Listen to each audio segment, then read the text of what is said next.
Телма не го прекрши изборниот законник, туку објави содржина која е битна за јавниот интерес во време на пандемија, каква што не се соочила земјата досега е ставот на телевизијата.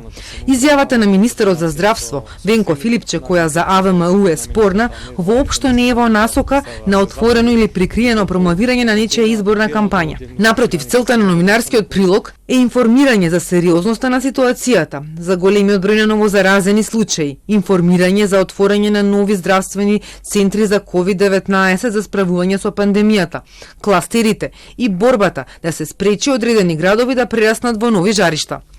Во време на пандемијата, кога секојдневно се регистрираат новозаболени и починати, телевизијата се водеше единствено од интересот и потребата на јавноста да биде информирана за COVID-19 кризата. И во ниту еден случај ниту имала намера, ниту тенденција за прикриено информирање во корист на нечија кампања.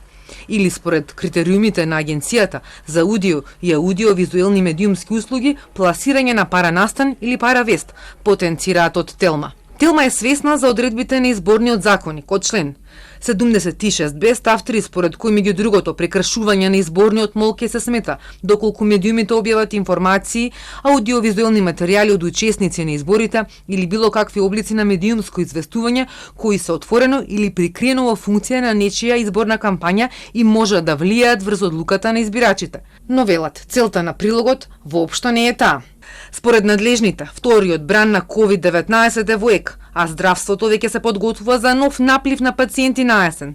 Токму во таа насока е прилогот кој информира и за работата на епидемиолозите на терен, за бројот на тестови, заразени и очекувањата за наредниот период. Според телевизијата, барањето од АВМУ до судот да покрене прекршочна постапка против Телма повикувајќи се на член, кој воопшто не регулира таква правна ситуација, оневозможува точно информирање за ситуации како ковид кризата, која е нестивна ниту во предизборниот молк.